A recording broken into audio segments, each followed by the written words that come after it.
పరిశుద్ధ పవిత్ర ఆత్మనామమున ఆమె praise the lord. దేవుని మిమ్మల్ని దీవించును గాక. ఈరోజు దేవుని యొక్క సువిశేషము యోహాను సువార్త 17వ అధ్యాయం 1వ వచనం నుంచి 11వ వచనం వరకు చెప్తూ ఉంది. ఇందులో ప్రత్యేకంగా యేసు ప్రభు దీనిలో శిష్యుల కొరకు ప్రార్థన చేస్తున్న దాని గురించి తెలియజేస్తున్నారన్నమాట. దానిలో మనం చూసినట్లయితే యేసు ఈ మాటలు చెప్పి ఆకాశం వైపు కనులెత్తి ఇట్లు ప్రార్థించను. ప్రభు శిష్యులతో మాట్లాడుతూ కొన్ని విషయాలు చెప్పిన తర్వాత వారితో బోధించిన తర్వాత ఆకాశం వైపు చూస్తూ ఆయన చేతులను కనులెత్తి ప్రార్థన చేస్తూ ఉన్నారు.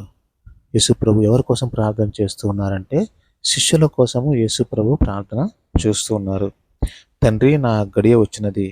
నీ కుమారుడు నిన్ను మహిమపరచుటకు నీవు నీ కుమారుని మహిమపరుపుము. Praise the lord. ఇక్కడ చూసినట్లయితే ఇక్కడ విషయం మనం చూసుకోవాల్సిన విషయము, యేసు ప్రభు ఏం చేస్తూ ఉన్నారు అంటే తన శిష్యుల కొరకు ప్రార్థన చేస్తూ ఉన్నారు. కనులెత్తి ఆకాశం వైపు చూస్తూ తండ్రి వైపు చూస్తూ ఆయన ప్రార్థన చేస్తూ ఉన్నాడు. ప్రార్థన చేస్తూ వారిని ఆశీర్వదించమని కోరుతూ ఉన్నాడు అనమాట. ఇక్కడ చూస్తే గురువు తన యొక్క శిష్యుల కోసం ప్రార్థన చేస్తూ ఉన్నాడు. కాబట్టి మనము చూడవలసిన విషయం ఏమిటంటే, మనము ఉన్నట్టు చోట ఒక లీడర్గా ఉన్నట్లయితే, ఒక కాపరిగా ఉన్నట్లయితే, నీవు ఒక లీడర్గా కానీ, ఒక కాపరిగా కానీ, ఒక సంఘ పెద్దగా కానీ, ఒక సంఘ కాపరిగా కానీ, ఇంకా ఒక మాస్టర్గా కానీ, ఎట్లా ఉన్నా సరే నీ దగ్గర నీ యొక్క మాటలు వినటానికి కొంతమంది కనుక నీకు ఉన్నట్లయితే, ఒక కాపరిగా ఒక లీడర్గా కనుక ఉన్నట్లయితే నీకున్న బాధ్యత, వారికి ఉన్న బాధ్యత ఏమిటి అంటే, వారు ఎవరి కోసం ప్రార్థన చేయాలి అంటే ఆ సంఘంలో ఉన్నటువంటి ఆ వ్యక్తుల కోసము ప్రార్థన చేయాలి. ఎటువంటి ప్రార్థన చేయాలంటే కనులెత్తి మనస్ఫూర్తిగా ప్రార్థన చేయవలసి ఉంటుంది. యేసుప్రభు అదే చేస్తూ ఉన్నారు. తన శిష్యుల కోసము మనస్ఫూర్తిగా తండ్రికి ఆయన ప్రార్థన చేస్తున్నారు. వారిని దీవించమని కోరుతూ ఉన్నారు. వారిని ఆశీర్వదించమని యేసుప్రభు తండ్రి దేవునికి ప్రార్థన చేస్తున్న విన్నపములు చేస్తూ ఉన్నారు. ఇక్కడ ప్రభు మనల్ని కూడా కోరుకునేది, ఒక లీడర్ అయినా, ఒక మాస్టర్ అయినా, లేకపోతే ఇంకొక అధికారి ఎవరైనా ఉన్నట్లయితే వారి కింద ఉన్నటువంటి ప్రజల కొరకు, వారి కింద ఉన్నటువంటి దేవుని కొరకు ఆ దేవ సేవకుడు ప్రార్థన చేయవలసిన అవసరం ఉంది. అది దేవుడు కోరుకుంటూ ఉన్నారు. అలా చేసినప్పుడు దేవుడు ఎవరిని ఆశీర్వదిస్తారు అంటే ఆ ప్రజలను ఆశీర్వదిస్తారు. దానితో పాటు ఉన్నటువంటి ఆ వ్యక్తిని కూడా, ఎవరైతే ఆ లీడర్గా ఉంటూ ఉన్నారో, ఎవరైతే ఆ యొక్క మాస్టర్ కానీ, ఇంకా ఎవరైనా సరే ఒక అధికారిగా ఉంటూ ఉన్నారో వారిని దేవుడు ఖచ్చితంగా దీవిస్తూ ఉన్నాడు. ఇక్కడ మనం చూసినట్లయితే తండ్రి గడియ వచ్చినది. నీ కుమారుడు నిన్ను మహిమపరచుటకు నీవు నీ కుమారుని మహిమపరుము. ఇక్కడ ఆయన ప్రార్థన చేస్తూ ఉన్నాడు. దేవుని చిత్త ప్రకారమైన ఉంటూ ఉన్నప్పుడు మనకు ఇక్కడ చూసినట్లయితే గొప్ప విషయం తెలియచేయబడుతుంది. ఏమిటంటే ప్రభు కోరుకుంటూ ఉన్నాడు. అంటే యేసు ప్రభు ఎప్పుడైతే దేవుని చిత్తాన్ని నెరవేరుస్తూ ఉన్నాడో, తండ్రి యొక్క చిత్తాన్ని నెరవేరుస్తూ ఉన్నాడో, ఆయన తండ్రిని మహిమపరుస్తూ ఉన్నాడు. ఎప్పుడైతే తండ్రి యొక్క చిత్తాన్ని ఆ వ్యక్తి నెరవేరుస్తూ ఉన్నాడో, యేసయ్య నెరవేరుస్తూ ఉన్నాడో, తండ్రి చిత్తాన్ని నెరవేర్చినప్పుడు తండ్రి మహిమపరచబడుతూ ఉన్నాడు. ఎప్పుడైతే తండ్రి మహిమపరచబడుతూ ఉన్నాడో ఆటోమేటిక్గా తండ్రి యేసయ్యను మహిమపరుస్తూ ఉన్నారన్నమాట. ఎప్పుడైతే తండ్రిని ఆయన గొప్పగా చూపిస్తూ ఉన్నాడో ఆటోమేటిక్గా దేవుడు యేసయ్యని, తన కుమారుణ్ణి గొప్పగా చూపిస్తూ ఉన్నాడు. యేసయ్యని మహిమపరుస్తూ ఉన్నాడు. యేసయ్యని ఆ సిలువలో నుంచి మరణించిన యేసయ్యని కూడా ఉత్థానం ద్వారా ఆయన మహిమపరుస్తూ ఉన్నాడు. అదేవిధంగా ఎవరైతే తన యొక్క శిష్యుల కోసం, తన యొక్క సంఘము కోసము ప్రార్థన చేస్తూ ఉంటారో, వారి కోసము మొరపెట్టుతూ ఉంటారు, దేవుడు అటువంటి వారిని దీవిస్తాడు. వారు దేవునికి వారి కార్యాల ద్వారా వారు దేవుని మహిమపరిచినప్పుడు దేవుడు వారిని కూడా మహిమపరుస్తూ ఉంటారు. మనం ప్రార్థనలు చూస్తూ ఉన్నప్పుడు మనం ఎటువంటి ప్రార్థన చేస్తూ ఉంటాము. మనం చేసే ప్రార్థన కానీ, మనం చేసే మాటలు కానీ, మనం చేసే ప్రవర్తన కానీ ఎవరిని మహిమపరుస్తూ ఉన్నాయి? అది యేసయ్యని మహిమపరుస్తూ ఉన్నాయా? దేవుని మహిమపరుస్తూ ఉన్నాయా? లేకపోతే ఒక వ్యక్తిని మహిమపరుస్తూ ఉన్నాయా చూడాలి. ఒక వ్యక్తిని కనుక అది మహిమపరుస్తూ ఉన్నట్లయితే, పర్టికులర్ పర్సన్ని కనుక అది మహిమపరిచినట్లయితే, చేసే ప్రార్థన కానీ, చేసే సేవ కానీ, చేసే సాంగ్యాలు ఏదైనా కూడా ఒక వ్యక్తిని మహిమపరిచినట్లయితే అది దేవునికి మహిమ కాదు. దానివల్ల పెద్దగా ఎటువంటి ఉపయోగం ఉండదు. కానీ దేవుడు ఏమి కోరుకుంటూ ఉన్నాడంటే ప్రతి వ్యక్తి కూడా, ప్రతి శిష్యుడు కూడా, దేవుని శిష్యుడిగా ఉన్నట్టు ప్రతి మనమందరము కూడా యేసు ప్రభువుని మహిమపరచాలి అని కోరుకుంటున్నాడు. ఎప్పుడైతే నువ్వు యేసు ప్రభువుని మహిమపరుస్తూ ఉన్నావో ఆటోమేటిక్గా యేసు ప్రభు నిన్ను మహిమపరుస్తూ ఉన్నాడు. అంటే ఆ విధంగా దేవుడు అంటే ఇక్కడ చూసినట్లయితే పేరు కోసము సేవ చేయడం కాదు, పేరు కోసము ఏది కూడా మాట్లాడడం కాదు, మనకు పేరు రావాలి, నాకు ఇది రావాలని మాట్లాడడం కాదు, కానీ దేవుని నామానికి మహిమ రావాలి అని చేసినప్పుడు దేవుడు ఆటోమేటిక్గా ఆ వ్యక్తికి తన మహిమను ఇస్తున్నాడు. ఎప్పుడైతే మనం యేసు ప్రభువుని మహిమపరుస్తూ ఉన్నామో తండ్రి దేవుని మహిమపరుస్తూ ఆటోమేటిక్గా యేసు ప్రభు ద్వారా తండ్రి దేవుని మహిమపరచబడుతూ ఉన్నాడు. అప్పుడు ఏం జరుగుతుందంటే యేసు ప్రభువు మనల్ని కూడా ఆ వ్యక్తిని ఎవరైతే యేసు ప్రభువుని అనుసరిస్తూ ఉన్నారో ఆ వ్యక్తిని యేసయ్య మహిమపరుస్తూ ఉంటాడు. కాబట్టి దేవుడు యొక్క లీడర్ని లేకపోతే ఈ యొక్క అధిపతిని మహిమపరచాలే కానీ ఈ వ్యక్తి తనకు తాను తన మహిమపరుచుకోవడం కోసం చూపించినట్లయితే ఆ యొక్క షో చేసినట్లయితే దానివల్ల ఎటువంటి ఉపయోగం ఉండదు. అందరికీ కనపడాలి, నేను గట్టిగా చేయాలి, గట్టిగా చూడాలి అని చేస్తే దానివల్ల ఎటువంటి ఆత్మ కూడా రక్షించబడదు. ఎటువంటి ఆత్మ రక్షించబడుతుంది అనడానికి పెద్దగా ఉపయోగం ఉండదు.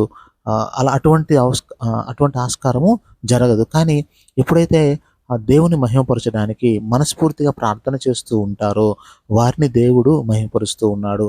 ప్రజలందరూ కూడా అప్పుడు ఆ యొక్క ప్రార్థన ద్వారా, ఆ యొక్క సువార్త ప్రచారం ద్వారా, ఆ యొక్క సేవ ద్వారా ప్రజలందరూ కూడా తండ్రి దేవుని వైపు, యేసు ప్రభు వైపు తిరుగుతూ ఉంటారు. అప్పుడు ఆ విధంగా జరిగినప్పుడు దేవుడికి ఆటోమేటిక్గా మహిమపరుస్తాడు. కాబట్టి ఇక్కడ చూడాల్సింది ఎవరు నిన్ను మహిమపరచాలి? నన్ను నేను మహిమపరుచుకోవాలా? నా గురించి నేను గొప్పలు చెప్పుకోవాలా? లేదా నేను యేసయ్య గురించి గొప్పలు చెప్పాలా? ఎప్పుడైతే మనము యేసయ్య గురించి గొప్పలు చెప్తామో అది శాశ్వతంగా ఉంటుంది. యేసయ్య ఆటోమేటిక్గా ఆ మహిమను ఇస్తూ ఉంటాడు. కానీ కొన్నిసార్లు చూసినట్లయితే ఏమంటూ ఉంటున్నారంటే ఈ వ్యక్తి ప్రార్థన చేస్తే నాకు తగ్గిపోయింది అంటే ఇక్కడ యేసయ్యను మహిమపరచకుండా పర్టికులర్ పర్సన్ కోసము మహిమపరుస్తూ ఉంటారనమాట. అది సరైన పద్ధతి కాదు. ఇక్కడికి వెళ్తే ఈయన ప్రార్థన చేస్తే తగ్గిపోయింది అంటే ఆయన దేవసేవకుడు ఆయన అవ్వచ్చు, కానీ ఆయన ప్రార్థన ద్వారా యేసయ్యను మహిమపరచాలన్నమాట. ఇక్కడ ఎటువంటి పరిస్థితి మనకు ఉండాలని దేవుడు కోరుకుంటూ ఉన్నాడు. మనము మహిమ అంటే కొన్నిసార్లు ఏమవుతుందంటే కొంతమంది వ్యక్తులు దేవుడిగా మారిపోతూ ఉంటారనమాట. ఈయన ఉంటేనే నేను ప్రార్థనకు వెళ్తాను, ఈయన చేస్తేనే నేను ప్రార్థన చేస్తాను అంటూ ఉంటారు. కాబట్టి అట్లాంటిది ఉండకూడదు, మనలో కూడా ఎవరిలో ఉండకూడదు, సంఘ కాపురిలో కూడా అలాంటిది ఉండకూడదు. ఏమిటంటే నేను ప్రభుని కోసం చేస్తున్నాను. నేను ఎవరి కోసం చేస్తూ ఉన్నాను అంటే ప్రభుని కోసము, ప్రభు వైపు ప్రజలను తీసుకెళ్ళడం కోసం చేస్తున్నాను తప్ప నా కోసం వ్యక్తిగతమైనటువంటి మహిమ కోసం, వ్యక్తిగతమైనటువంటి లాభం కోసము చేయటం లేదు. కాబట్టి ఈ విధంగా దేవుడు కోరుకునేది ఇక్కడ మనం చూసినట్లయితే ప్రభువు ఆకాశం వైపెత్తి శిష్యుల కోసం ప్రార్థన చేస్తూ ఉన్నాడు. తద్వారా ఆయన మహిమపరచబడుతూ ఉన్నాడు. యేసు ప్రభువుని తండ్రి దేవుని ఆయన మహిమపరుస్తూ ఉన్నాడు. తండ్రి దేవుడు అతన్ని యేసుని మహిమపరుస్తూ ఉన్నాడు. ఇక్కడ 2వ వచనం చూసినట్లయితే నీవు నీ కుమారునికి అప్పచెప్పినటువంటి వారందరూ నిత్యజీవం ప్రసాదించుటకు నీవు ఆయనకు మానవులందరిపై అధికారమును వసగితివి. ఇక్కడ చూసినట్లయితే తండ్రి దేవుడు ఆ లోకములో అందరినీ రక్షించడానికి, నిత్య జీవం ఇవ్వడానికి ఇక్కడ చెప్తున్నారు. తన ఏకైక కుమారుని ఈ లోకానికి ప్రసాదిస్తూ ఉన్నారు. వారందరి అయితే ప్రసాదిస్తమే కాదు, మానవులందరి మీద యేసయ్యకి అధికారాన్ని ఇస్తూ ఉన్నాడు. కాబట్టి యేసయ్యను ఎందుకు ఇస్తూ ఉన్నాడంటే విశ్వసించిన ప్రతి మానవుడు కూడా నిత్య జీవం పొందడం కోసము యేసయ్యను ఈ లోకానికి ఇస్తూ ఉన్నాడు తండ్రి దేవుడు. అదేవిధంగా ఇక్కడ మనం చూసినట్లయితే ఏకైక నిత్య జీవం అంటే ఏమిటి అనే దాని గురించి చెప్తూ ఉంది. ఏకైక సత్య సర్వేశ్వరుడగు నిన్నును నీవు పంపిన యేసుక్రీస్తును వారు తెలుసుకుంటే నిత్య జీవము. అంటే నిత్య జీవం మనం అంటూ ఉంటాం కదా, నిత్య జీవము అనంతకాలము శాశ్వతమైన జీవితం గురించి మనం మాట్లాడుతూ ఉంటాం. ఇప్పుడు కూడా అనుకుంటాం నేను నిత్య జీవం పొందాలి అనేది మన యొక్క ఆశ, మన యొక్క ఆకాంక్ష, మన యొక్క కోరిక, మన యొక్క చిట్ట చివరి లక్ష్యము. ప్రతి మానవుడు ప్రతి క్రైస్తవుడు, ప్రతి దేవుని బిడ్డ యొక్క చిట్ట చివరి లక్ష్యము లేదా టార్గెట్ ఉన్నది ఏది అంటే నిత్య జీవం పొందడము, శాశ్వతమైన జీవనం పొందడము. ఇక్కడ వాక్యం ఏమి చెప్తుంది? శాశ్వతమైన జీవము అంటే ఏమిటి అంటే, నీవు జీవించి ఉన్నప్పుడు, బ్రతికి ఉన్నప్పుడు, దేవుని సన్నిధి, నీవు మానవుడిగా జీవిస్తూ ఉన్నప్పుడు ఏకైక సర్వేశ్వరుడగు నిన్నును నీవు పంపిన యేసుక్రీస్తును వారు తెలుసుకుంటే నిత్య జీవం. అంటే ఒకే ఒక్క సర్వేశ్వరుడు, ఈ లోకాన్ని సృష్టించినటువంటి సృష్టికర్త అయినటువంటి దేవుని తెలుసుకోవడము, దేవుని తెలుసుకోవడం, సృష్టికర్త అయినటువంటి యావే దేవుని నువ్వు తెలుసుకోవడము, అదేవిధంగా యేసు ప్రభును, ఆయన కుమారుడైనటువంటి యేసు ప్రభుని తెలుసుకోవడము, వారిలో నడవడము, దాన్ని తెలుసుకోవడమే నిత్య జీవము. అంటే యేసు ప్రభుని వ్యక్తిగతంగా, తండ్రి దేవుణ్ణి వ్యక్తిగతంగా తెలుసుకోవడమే నిత్య జీవము. నిత్య జీవం అంటే చాలామంది, నేను నిత్య జీవంలోకి వెళ్ళాలి అంటే ఏం చేయాలి అంటే, పెద్దగా చేయవలసింది ఏమీ లేదు. మనకి ఎటువంటి పెద్ద పెద్ద టాస్క్లు ఏమీ దేవుడు ఇవ్వట్లేదు.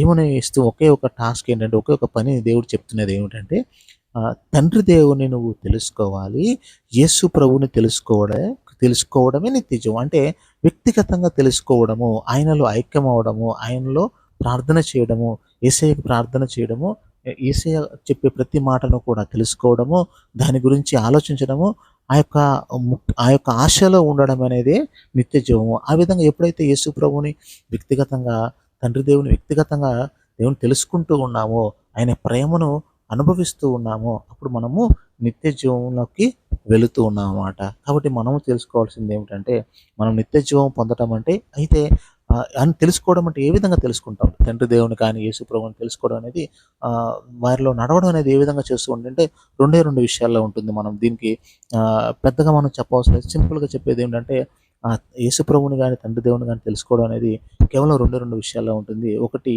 మనకి దేవుని యొక్క వాక్యాన్ని, బైబిల్ని చదవడం ద్వారా యేసు ప్రభు గురించి, తండ్రి దేవుని గురించి, దేవుని యొక్క ప్రేమ గురించి, దేవుని యొక్క శాంతి గురించి, దేవుని యొక్క సమాధానం గురించి, దేవుని యొక్క ప్రణాళిక గురించి తెలుసుకోగలము. అదేవిధంగా దేవుని యొక్క అదే నిత్యం యేసు ప్రభుని తెలుసుకోవడం అనేది నిత్య జీవం. అదేవిధంగా ఇంకొకటి, యేసు ప్రభు యొక్క ప్రార్థనలు, యేసు ప్రభులో ఉండి ప్రార్థన చేసుకోవడము, ఆయనకి మనల్ని మనం సమర్పించుకొని ఆయనతో ఐక్యమై ఉండడము, అది తెలుసుకోవడమే అది నిత్య జీవము. ప్రార్థనలో పాల్గొనడము, ఒక్క మాటలో చెప్పాలంటే వాక్యం చదువుకోవడము, ప్రార్థనలో పాల్గొనడము, అది ఏ ప్రార్థన కావచ్చు, సంఘ ప్రార్థన, వ్యక్తిగత ప్రార్థన, కుటుంబ ప్రార్థన, తర్వాత రకరకాల ప్రార్థనలు ఉన్నాయి. మనం ప్రార్థన చూసినట్లయితే ఇది 3 రకాల ప్రార్థన. సంఘ ప్రార్థన ఉంది, వ్యక్తిగత ప్రార్థన ఉంది, కుటుంబ ప్రార్థన ఉంది. తర్వాత ఇంకా మనం వ్యక్తిగత ప్రార్థన మనం చూసినట్లయితే స్తుతి ప్రార్థన ఉంది, సైలెన్స్ ప్రేయర్ ఉంటుంది. ఈ విధంగా ఇలాంటి ప్రార్థనలు మనం రకరకాల ప్రార్థనలు, మనకు ఏదైనా ప్రార్థన ద్వారా దేవునితో మనం ఐక్యం అవ్వగలము. రెండవది, వాక్యంలో ద్వారా మనం ప్రభుతో ఐక్యమవుతున్నాం, ప్రభుని తెలుసుకుంటూ ఉన్నాం. అప్పుడే మనకు నిత్య జీవము లభిస్తూ ఉంది. కాబట్టి మనము తెలుసుకోవాల్సిన విషయం ఏమిటంటే, యేసు ప్రభుని తెలుసుకోవాలి, యేసు ప్రభుతో ఐక్యం అవ్వాలి. అది దేవుడు మన నుంచి కోరుకుంటున్నది. నీవు నాకు అప్పచెప్పిన పని పూర్తి చేసి ఈ లోకమును మహిమపరిచితిని. ఓ తండ్రి, లోక ఆరంభ పూర్వము నీ వద్ద నాకు ఏ మహిమ ఉండెనో ఆ మహిమతో నన్ను ఇప్పుడు నీ సమక్షమున మహిమపరపుము. ఈ లోకము నుండి నీవు నాకు అనుగ్రహించిన వారిని నువ్వు తెలియచేసి తిని, నీవు వారిని నాకు అనుగ్రహించితివి, వారు నీ మాటను పాటించితిరి. నీవు నాకు అనుగ్రహించినంతయు నీ నుండియే వారు ఇప్పుడు గ్రహించితిరి. నీవు నాకు వసగిన సందేశమును వారికి అందచేసి తిని, వారు దాన్ని స్వీకరించి, నేను నిజముగా నీ యొద్ద నుండి వచ్చి తినని తెలుసుకొని నీవు నన్ను పంపితువని విశ్వసించితిరి. నేను వారి కొరకు ప్రార్థించున్నాను, లోకము కొరకు కాక నీవు నాకు అనుగ్రహించిన వారి కొరకు ప్రార్థించున్నాను. ఏలైనా వారు నా సర్వస్వం నీది అంతయు నాది, నేను వాని యందు మహిమ పరపబడితిని.